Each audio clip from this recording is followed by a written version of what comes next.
Assalamualaikum warahmatullahi wabarakatuh, pemirsa setia Banjarbaru TV dimanapun Anda berada.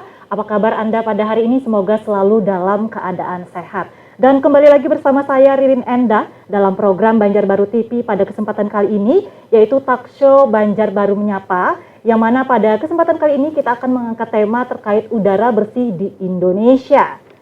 Oke, baik, meskipun polusi udara adalah krisis lingkungan yang terkenal dan berdampak negatif pada banyak aspek masyarakat, polusi udara ternyata mempunyai hubungan yang erat dengan sektor pertanian. Pertanian tidak hanya berkontribusi terhadap polusi udara di perubahan iklim, tetapi juga dapat mengakibatkan hasil panen yang lebih rendah, kerusakan tanaman, dan dampak negatif lainnya akibat polusi udara yang terjadi tersebut. Dan pada kesempatan kali ini telah berhadir dua narasumber kita yang akan mengulas lebih dalam lagi terkait udara bersih di Indonesia, khususnya kualitas udara pada sektor pertanian, bagaimana dampaknya terhadap pertanian. Berikut ada narasumber di sebelah kita, ada Mas Tino Lukman Hidayat SST dari DKP 3 selaku penyuluh pertanian. Gitu. Selamat siang, Assalamualaikum. Selamat siang, Pak Tino. Waalaikumsalam warahmatullahi wabarakatuh. Untuk lebih akrabnya saya panggil Pak atau Bang atau Mas Tino nih. Abang aja kayaknya. Bang Tino, oke, baik. Dan selanjutnya juga ada narasumber kita di kesempatan kali ini, yaitu ada Pak Pulu Jaya UISP. Selamat siang. Siang. Apa kabarnya ini? Sehat luar biasa. Sehat luar biasa, terlihat dari senyum sumringahnya. Pak atau Mas juga ini ya, saya panggil Bang. Oh, biasanya saya panggil Abang. Abang, jadi ada Bang Tino dan juga Bang Pulu pada kesempatan hari ini. Oke, baik, tema yang kita angkat pada kesempatan kali ini yaitu terkait dengan udara bersih di Indonesia, khususnya kualitas udara akan mempengaruhi dampak seperti apa terhadap hasil pertanian, sektor pertanian yang ada di Kota Banjarbaru itu sendiri. Tapi sebelum kita mengulas lebih dalam, ini Bang Tino dan juga Bang Pulu, mungkin boleh dijelaskan sektor pertanian apa saja sih yang ada di Kota Banjarbaru, mungkin serta produk-produk unggulan apa yang menjadi primadona untuk Kota Banjarbaru itu sendiri. Mungkin boleh Bang Tino, silahkan. Oke, terima kasih atas waktu dan kesempatannya. Untuk menjawab pertanyaan pertama, produk apa aja yang ada di Kota Banjarbaru. Banjarbaru cukup lengkap ya Mbak ya. Ada sektor tanaman pangan, ada hortikultura, ada perkebunan juga, dan ada peternakan juga.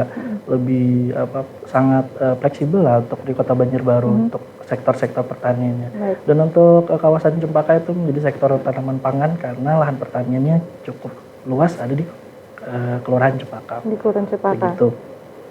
Dan kebetulan mungkin Bang Tino ini penyuluh pertanian di Kelurahan Bangkal. Oh, Kelurahan Bangkal. Iya, Kecamatan Cempaka betul, ya. Kelurahan Bangkal merupakan memiliki 872 hektar untuk lahan pertanian. 872 hektar untuk lahan pertanian.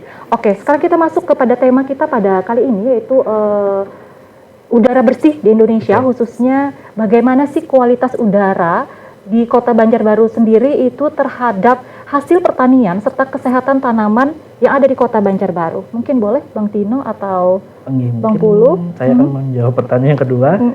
Untuk kualitas udara di Kota Banjarbaru menurut Air Quality Index itu Kota Banjarbaru termasuk memiliki udara yang bagus. Karena tentang angkanya itu di kisaran 20 sampai 30. Jadi cukup baik. 30, ya. baik. Namun pada waktu-waktu tertentu yang menjelang musim kemarau itu rentan terjadi kebakaran. Nah, itu menyebabkan udara di Kota Banjarbaru sendiri cukup buruk begitu. Oh, jadi tadi di angka 20 sampai 30 untuk akinya ya. Iya. Sebelumnya selama Bang Tino menjadi penyuluh pertanian, apakah pernah Kota Banjarbaru sendiri mengalami kondisi udara di atas 26? Mungkin dapat dikatakan tidak baik ya. Kita sempat di tahun saya lupa 2014 atau 2016 yang sangat pekat ya, kita mengalami kebakaran lahan, kebakaran hutan yang memang udara di Banjarbaru jadi tidak baik. Nah, jadi dalam kesempatan ini inilah Yayasan FIL dalam kegiatan udara bersih Indonesia ingin berperan serta untuk menciptakan udara bersih di Kota Banjarbaru dengan program-program yang telah disediakan. Gitu. Oke, untuk program sendiri nih ya, berarti untuk udara yang baik. Betul. Tentunya untuk sektor pertanian yang ada di Kota Banjarbaru.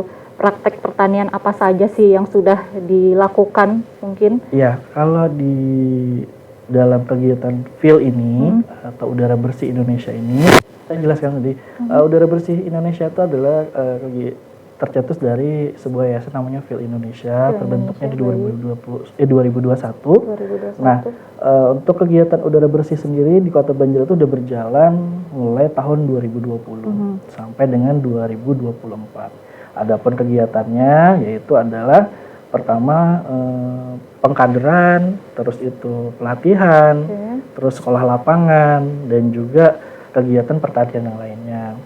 Adapun beberapa metode yang disajikan oleh Udara Bersih Indonesia ini ada 4 metode.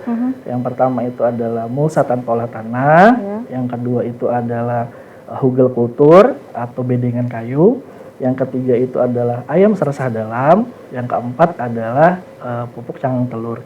Jadi program Udara Bersih ini program berkesinambungan.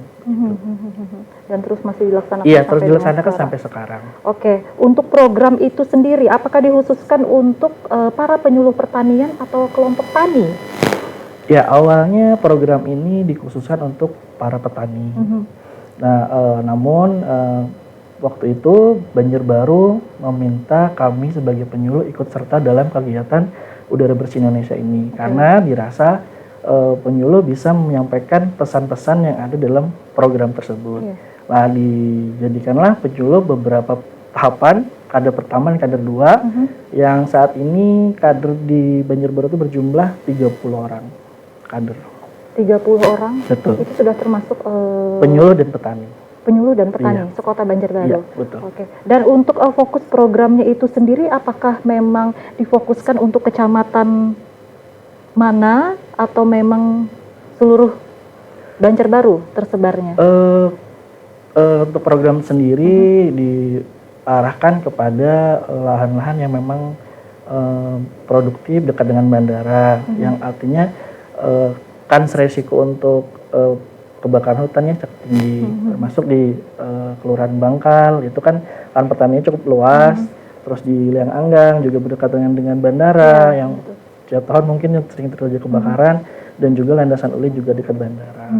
Seperti itu, Mbak. Iya. Kalau untuk Bang Tino sendiri merupakan penyuluh pertanian di Kecamatan Cempaka. Mungkin ada yang bisa ditambahkan kalau untuk Bang Pulu terkait dengan program-program itu tadi? Makasih sekali. Ya, ini istilahnya pekerjaan yang istilahnya kita lakukan ini sudah dilakukan oleh nenek moyang kita dari dulu istilahnya. Segala kayak hujan kultur, usaha tanpa olah tanah, maupun ayam. Nah, apalagi kan kita perkotaan ini, jangan sampailah ayam itu bertebaran ke sana kemari. Jadikanlah ayam sebagai mengasih produk gitu buat pupuk secara organik, istilahnya jadi pabrik kita lah gitu.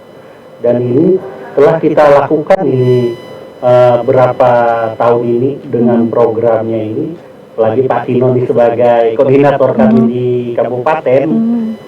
Terima kasih sekali buat Yayasan Uji istilahnya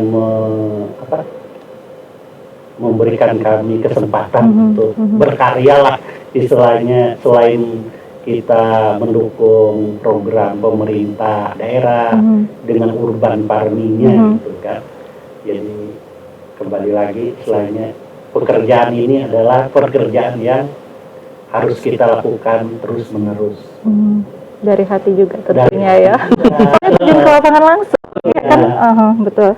Oke, untuk penggunaan pestisida dan herbisida sendiri, Pak, apakah mempengaruhi kualitas udara sendiri di sektor pertanian?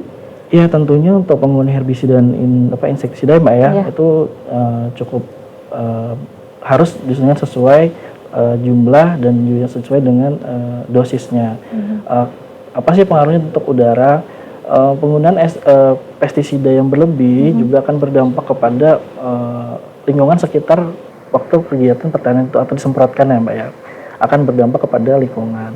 Tentunya penggunaan ini juga harus diminimalisir. Tentunya bagaimana caranya untuk meminimalisir, ya ini adalah salah satu UBI atau kegiatan udah bersih ini memberikan metode pemusatan bawah tanah. Jadi untuk menekan penggunaan herbisida, karena di lahan pertaniannya ditutup dengan mulsa kurang lebih tebalnya 10 cm. Jadi untuk menekan perkembangan dari gulma itu sendiri. Gitu. Baik, menarik ini tadi Bang Bimo bilang ya ada tanaman penutup tanah ya. Betul. Ini menarik bagi saya yang disebut dengan cover crops. Betul. Ya, itu bagaimana kaitannya sendiri peran dari cover crops itu dalam menjaga kualitas udara bersih pada sektor pertanian. Terus integrasinya tuh dengan sistem pertanian lokal tuh kaitannya bagaimana tuh Bang? Iya, sebenarnya ini seperti dibilang Saudara Polo, memang ini telah dilaksanakan oleh nenek moyang kita dulu. Ya, cuman semakin kesini semakin berkurang lah karena herbisida itu berperan sangat masif ya Mbak ya. Nah untuk cover crop sendiri apa sih keunggulannya begitu? Keunggulannya sendiri adalah pertama menjaga kelembapan tanah. Yang kedua menjaga struktur tanah. Yang ketiga menjaga mikroorganisme yang ada di dalam tanah itu sendiri. Untuk penggunaan herbisida dan insektisida dapat berkurang, tentunya cover crop ini berperan satu untuk menutupi gulma, yang ketiga untuk menekan insektisida atau obat-obatan itu, karena ini contohnya kayak siput, jadi tidak bisa naik atau tidak bisa mengganggu tanaman padi. Ya, jadi kita tidak menggunakan lagi namanya insektisida begitu, berkurang lah begitu Mbak ya. Tuh, karena segini. Nah untuk pertanian lokalnya sebenarnya metode ini metode yang bisa dibilang metode sepadan, artinya mudah dilakukan, tidak menggunakan biaya yang cukup besar, menggunakan alat yang sederhana, mudah disampaikan kepada petani yang lain. Jadi artinya petani tidak memiliki skill yang besar, yang banyak pun juga bisa melakukan ini. Sangat dan bisa mudah, ya.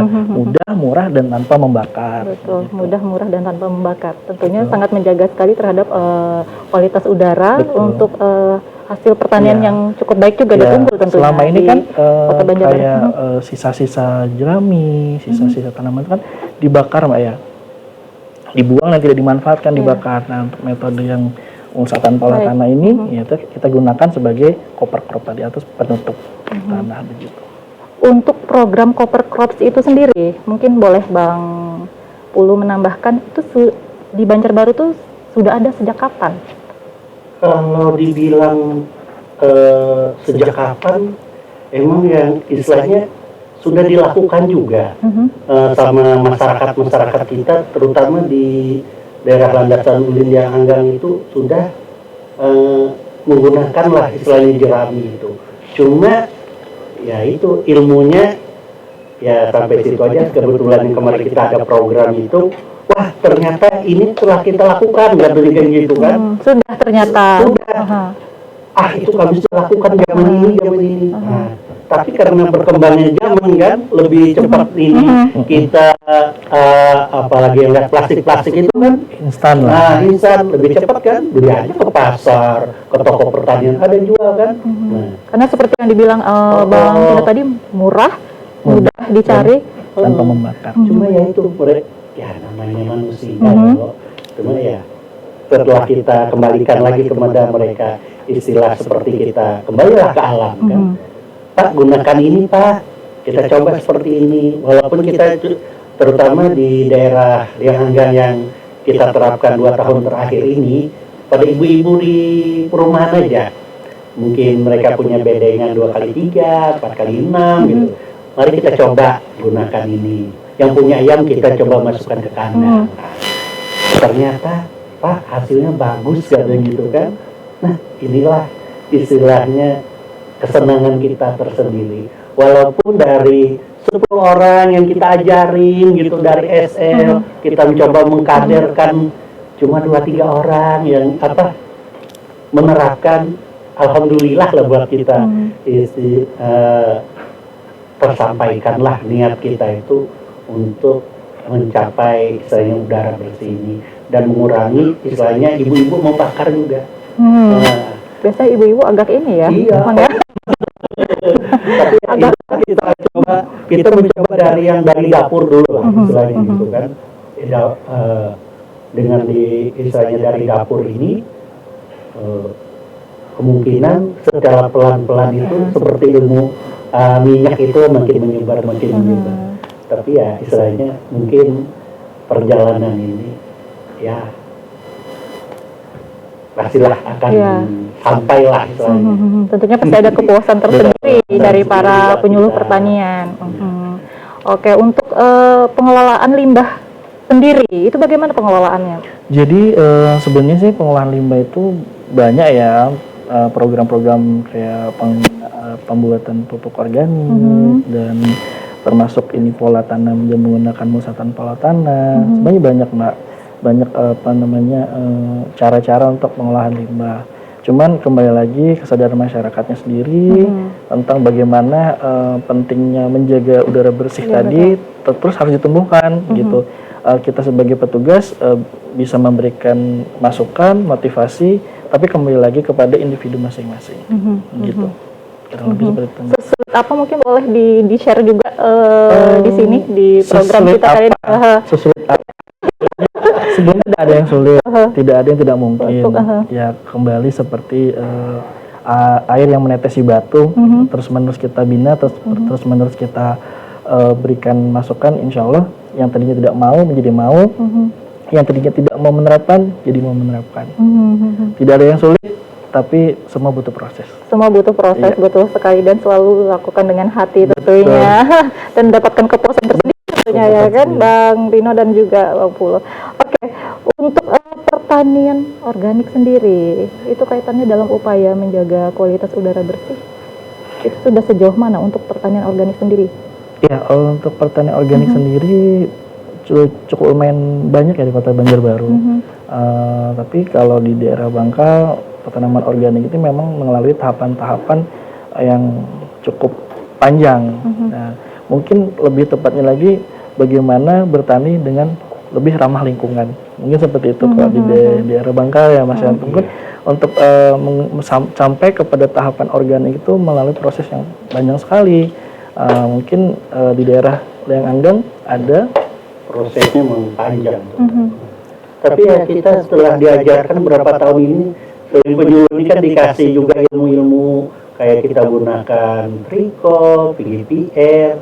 Tapi ya istilahnya dalam waktu saya menyuluh selama berapa tahun ya, saya hampir 15 tahun ini, dari perjalanan itu istilahnya ya seperti itu tadi. Memang yang istilahnya yang mereka sudah tahu gitu.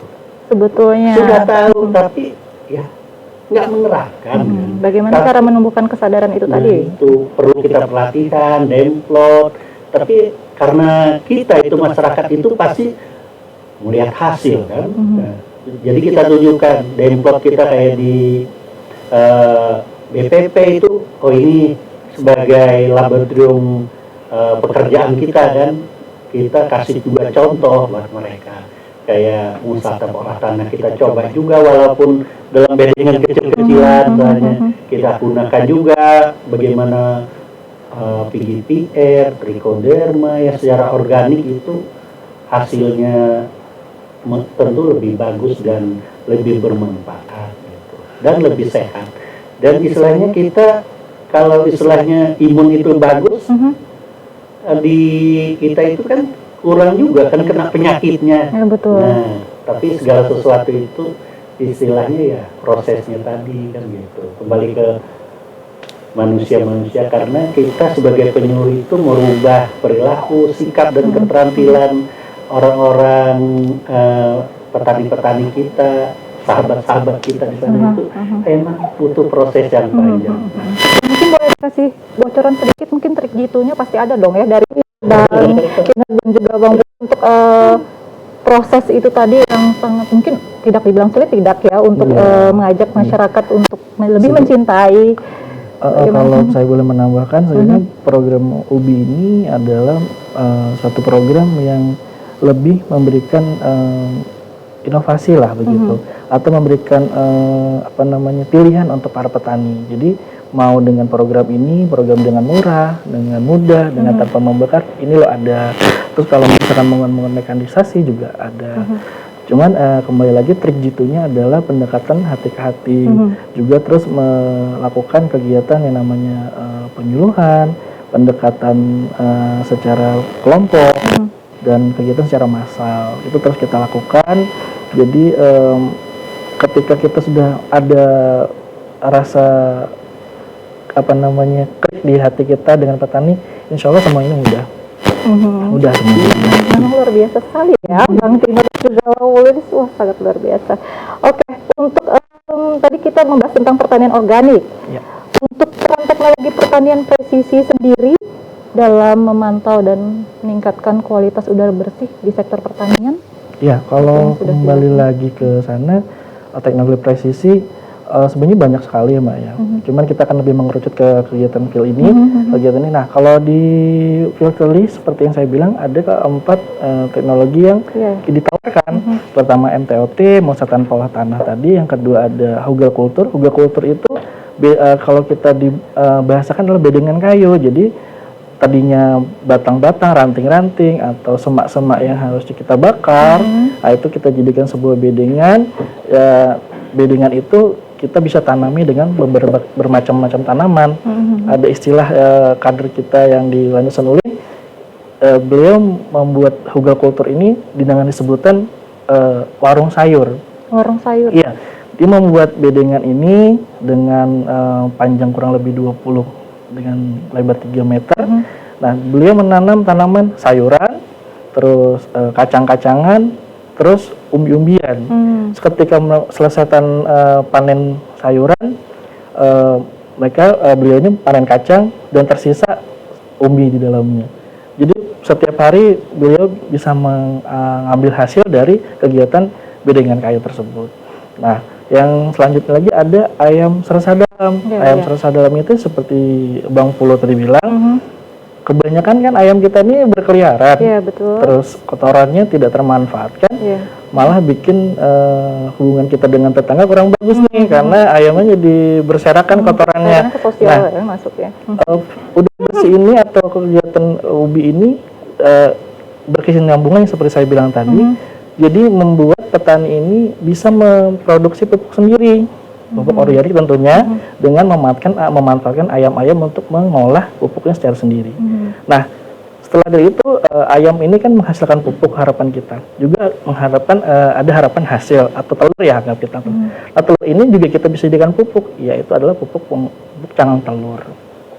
Jadi mulai dari musatan pola tanah, terus bedengan kayu, terus menciptakan pupuk dengan memanfaatkan ayam tadi, terus kita juga bisa bikin pupuk daun menggunakan cangang telurnya. Jadi membuat petani itu lebih berkesinambung. Mungkin dari Bang Pulu ada yang ingin ditambahkan juga terkait yang sudah dijelaskan oleh Bang Tino tadi? Ya, kembali istilahnya dengan program kita ada 4 ini. Nah, itulah yang kita tawarkan ke masyarakat. Yang mana mereka mau pergunakan gitu. Misalnya kayak dulu mungkin mbaknya pernah lihat orang bikin lubang gitu kan di samping rumah. Nah, biasanya orang pohon-pohon dimasukin ke dalam situ, pohon ranting-ranting ditutup sama dia. Habis itu ditanamlah ini pisang. Nah, itulah salah satu contoh dulu yang contoh-contoh yang dulu ternyata ya itu pernah mereka lakukan, cuma ya udah tertinggal lah istilahnya. Tapi ya kita istilahnya dengan program UBI ini udara bersih Indonesia, istilahnya kita itu apa bahasanya itu kembalilah ke alam. Kalau bahasa gaulnya itu mungkin back to nature gitu ya. Ya itu istilahnya dengan kita ngajari mereka gitu. Kalau untuk program sendiri dari dinas terkait DKP 3 yang sudah digalakkan sampai saat ini dan masih berkelanjutan sampai saat ini? Sebenarnya banyak banget Mbak, program pemerintah ini banyak sekali ya. Untuk di pertanian padi sendiri ada namanya jujur legowo, menggunakan pupuk organik dan segala macam, banyak sekali. Terus ada juga hidroponik dan segala macam, banyak sekali Mbak pilihannya. Nah ini ubi ini jadi membuat banyak pilihan lah. Kita menawarkan banyak pilihan untuk petani, sebagaimana mana yang mereka nyaman untuk melakukan, silahkan dilakukan. Nah ini adalah satu program yang mungkin lebih mudah, murah dan tanpa membakar tadi. Nah jika petani-petani berminat untuk melakukan dengan metode ini, kenapa tidak? Gitu. Kalau untuk program itu sendiri, itu langsung dari pemerintah pusat atau program yang digalakkan oleh pemerintah Kota Banjarbaru sendiri? Kalau program pemerintah Banjar sendiri banyak sekali Mas ya, termasuk RT Mandiri, banyak sekali, dan program itu sangat-sangat positif. Jadi keberadaan udara bersih ini sebenarnya memberikan banyak pilihan. Jadi beragam lah pertanian kita ini, tidak hanya itu saja begitu. Dan Banjarbaru juga memberikan support yang sangat bagus kepada kegiatan ubi ini, kan, dengan di tahun 2023 kemarin sudah menandatangani MOU kerjasama begitu. Jadi kita sebagai petugas dan juga kader jadi lebih fleksibel lagi nih antara kedinasan dan kegiatan pertanian udara bersih ini, yang pada intinya kegiatannya sama-sama membawa nilai positif untuk petani dan juga keluarga yang ada di Kota Banjarbaru tentunya. Oke, baik Mas Bang Tino, maaf, dan juga Bang Pulu. Selanjutnya kita akan masuk kepada beberapa tanggapan dan juga pertanyaan dari para followers ataupun netizen yang sudah masuk di Instagram Banjarbaru TV. Mungkin boleh dibantu dijawab ya, mungkin baik itu Bang Pulu atau juga Bang Tino. Ini ada dari Malika.Reno6. Katanya bagaimana pengaruh yang didapat dari polusi udara kepada kualitas air dan tanah pada area industri saat ini? Mungkin untuk jawaban ini ada pakar-pakar yang lebih untuk ini mungkin sekupnya lingkungan yang lebih luas Mbak ya. Kalau kita lebih ke pertanian, kalau ke industri mungkin kita tidak menguasai, tapi mungkin bisa kita jawab bagaimana sih tadi dampaknya Mbak ya? Polusi udara pada kualitas air. Mungkin pada sektor pertaniannya mungkin yang dimaksud. Oke. Untuk sektor pertanian sebenarnya untuk petani sendiri tidak menggunakan air yang sangat berlebih. Nah, juga penggunaan air di pertanian juga tidak banyak mencemari lah, saya bilang seperti itu. Tidak seperti industri lah mungkin seperti itu Mbak. Jadi kalau kita lebih ke pertanian itu lebih menjaga bagaimana lahan kita tidak terbakar, lahan kita aman dari pembakaran, dan itu kita bisa menjaga udara bersih tetap terjaga di Banjarbaru begitu. Khususnya di sektor pertanian itu tadi. Oke, untuk kebijakan pemerintah sendiri dalam menangani permasalahan udara? Mungkin Bang Pulu? Kalau kebijakan seperti apa? Kebijakan terutama di Kota Banjarbaru ya, ini sudah istilahnya sama pemerintah, janganlah membakar lahannya. Terutama kami di daerah yang Anggang ini kan di daerah rentan sekali kebakaran dengan gambutnya dan hutan lindung. Nah, itulah yang selalu kita istilahnya dirangkul, istilahnya kita sama pemerintah daerah, Babinsa, sama dari kepolisian selalu menyuluhkan kurangilah membakar lahan. Tapi ya kembali lagi ke ini tadi, dengan program jadi kita cobalah pelan-pelan kan. Kita bersyukur aja soalnya 2 tahun terakhir ini kuranglah masyarakat membakar lahannya. Itu yang sangat kita. Ya, sebenarnya kita bersinergi Mbak ya, dengan caranya masing-masing. Mungkin pemerintah dengan Babinsa yang sudah, kita juga bersinergi dengan Babinsa dan Babin Kamtipmas yang ada di lokasi untuk terus menjaga agar tidak membakar. Biasanya ada warning tuh di jalan Nah, Pak Babin dan Pak Babin Kamtip dengan caranya beliau dan kami dengan pertanian dengan memaksimalkan dengan cara kita. Tentunya tadi seperti yang sudah dibilang oleh Bang Tino dan Bang Pul, kembali kepada kesadaran masyarakat itu sendiri. Kita bikin juga spanduk, kadang-kadang kan ditempel gitu. Wah, gitu. Luar biasa sekali. Oke, ini baik, ada pertanyaan selanjutnya dari Nyafix KML, apa saja kendala yang dihadapi dalam upaya meningkatkan kualitas udara di Indonesia? Kendalanya ya cukup banyak sih Mbak ya, kendalanya. Kesadaran tadi Mbak ya. Kita sebagai petugas terus menghimbau, terus memberikan motivasi, memberikan metode juga ya untuk terus tidak membakar, tidak menggunakan sisa-sisa pertanian untuk pupuk dan segala macam. Cuma kembali lagi nih kesadaran masyarakat untuk bagaimana bisa sadar dan tidak membakar begitu. Itu sih Mbak, kendalanya itu untuk terus meyakinkan. Nah makanya kita programnya terus berjalan dan terus berjalan, kita bisa merangkul petani dan keluarga tani. Nah itu yang bisa kita lakukan untuk saat ini. Ya. Dan diharapkan itu terus berkelanjutan sampai nantinya. Dan tentunya juga ada dukungan dari pemerintah pusat, khususnya pemerintah Kota Banjarbaru. Oke, baik. Ini selanjutnya juga ada pertanyaan dari Nirwan_Agatha. Seberapa efektif program penghijauan dalam memperbaiki kualitas udara di Indonesia? Sudah seberapa efektif ini untuk program-programnya sendiri dilakukan? Penghijauan ya Mbak yang seberapa efektif? Dengan adanya penghijauan ini cukup efektif. Kita rasakan ya, kalau kita jogging di YB itu terasa enak banget karena memang udaranya segar banget dan itu dampak positif untuk udara bersih di Indonesia. Itu mungkin caranya teman-teman dari kehutanan dan ini cara teman-teman dari pertanian. Gitu. Bersinergi, berkesinambungan juga tentunya. Ini juga masih ada pertanyaan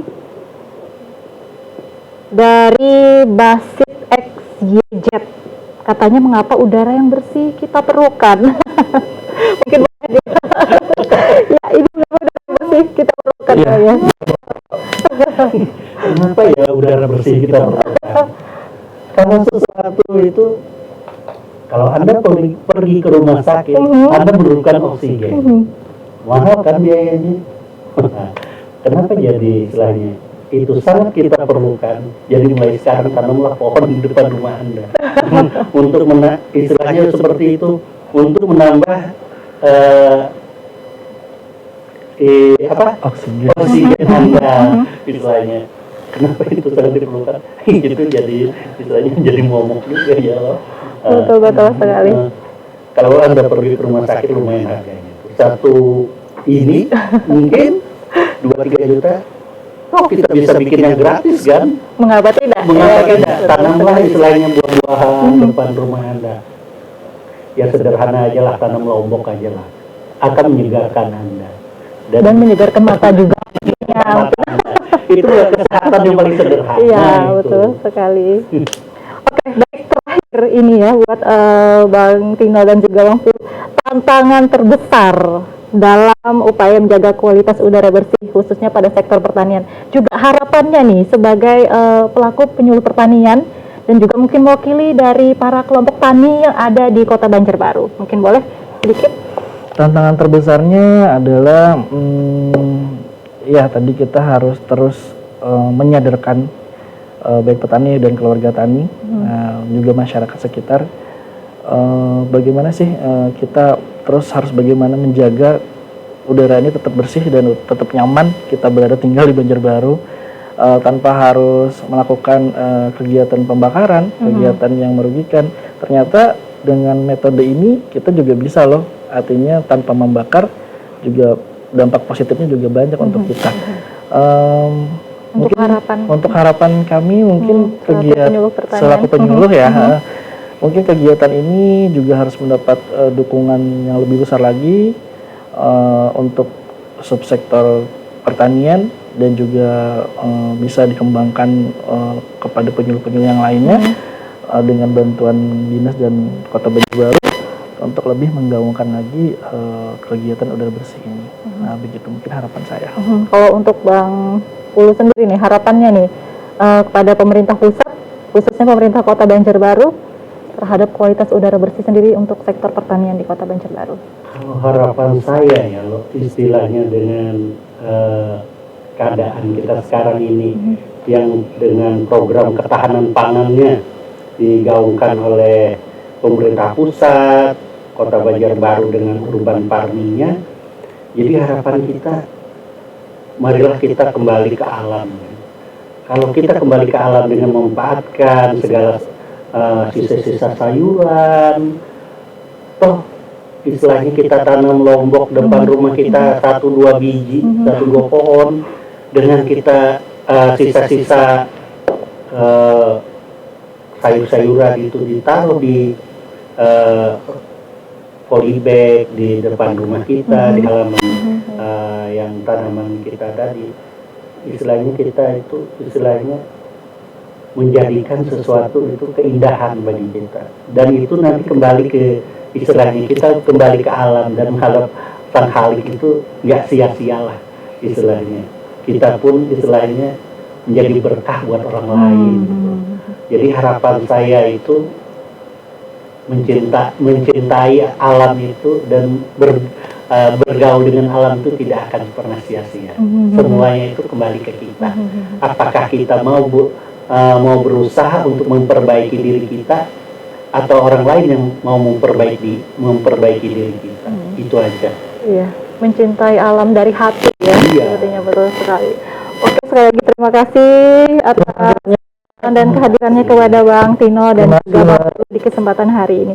Ya, baik pemirsa Banjarbaru TV, itulah tadi bincang-bincang kita bersama narasumber kita, yaitu ada Bang Tino Lukman Hidayat SSC selaku penyuluh pertanian dari Dinas DKP 3 Kota Banjarbaru, dan juga Bang Pulu Jaya WSC selaku penyuluh pertanian dari Dinas DKP 3 Kota Banjarbaru.